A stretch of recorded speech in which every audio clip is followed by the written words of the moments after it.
اور کھڑے ہو کر تسبیح پڑھو، تلاوت کوئی نہیں، چونکہ وہ اپنی کتاب کے حافظ نہیں ہوتے تھے۔ اور ہمیں اللہ نے یہ دولت دی ہے کہ ہمارا 7 سال کے بچے سے لے کر 70 سال کا بوڑھا حافظ قرآن ہو جاتا ہے۔ میرے پڑوس میں ایک بچی، 5 بچوں کی ماں، 40 سال عمر، 5 بچوں کو لے کر اس نے 2 سطریں یاد کرنا شروع کی۔ اس نے 10 سال میں سارا قرآن یاد کر لیا۔ بچوں کی خدمت، خامند کی خدمت، ساس سسر کی خدمت، اپنی خدمت، اور اس کے ساتھ وہ لگی رہی، 10 سال میں قرآن یاد سارا کر لی۔ اور اس کا الٹ بھی بتاؤں، میرے مدرسے میں میرا ایک شاگرد تھا سلیمان نام، آج کل امریکہ میں ہوتا ہے، وہاں مدرسہ چلا رہا ہے۔ تو رمضان آ گیا تو کوئی حافظ نہیں تھا، انہوں نے کہا استاد جی میں سناؤں گا۔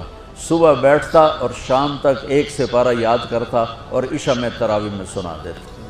اس نے 30 دن میں سارا قرآن یاد کر لیا، صرف 30 دن میں۔ یہ میں آپ کو کہیں کی نہیں سنا رہا، کیونکہ میرے مدرسے کا قصہ ہے، میں آپ کو سنا رہا ہوں۔ کعبے کے ساتھ اس بچے نے صرف 30 دن میں قرآن یاد کر کے صبح سے شام تک یاد کرتا اور شام کو تراویح میں سنا دیتا۔ اور ایسا بھی نہیں کہ میں کبھی ادھر جا رہا ہوں کبھی ادھر جا رہا ہوں، فر پورا یاد کر کے سنا دیتا۔ کی تاخیر کوئی نہیں، نماز پڑھنی پڑے گی۔ یہ ہمیں اللہ سے جوڑتی ہے، اللہ سے جوڑتی ہے، اللہ سے جوڑتی ہے۔ نماز کے بعد جو سب سے بڑا سبق جو آپ کی زندگی کو خوبصورت بنائے، نماز آپ کو فاؤنڈیشن دے گی، قرآن کی تلاوت آپ کو فاؤنڈیشن دے گی، حج، زکوٰۃ، روزہ آپ کو فاؤنڈیشن دے گا۔ لیکن جو بلڈنگ بنے گی اس بلڈنگ کا نام ہے اچھے اخلاق، اس بلڈنگ کا نام ہے حسن اخلاق۔ میرے نبی نے فرمایا کہ میں تمہارے اخلاق مکمل کرنے کے لیے بھیجا گیا ہوں۔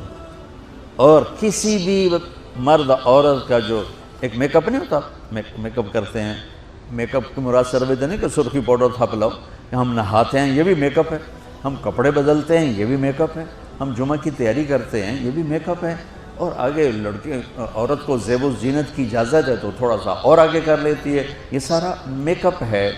تو لیکن یہ سارے عارضی ہیں۔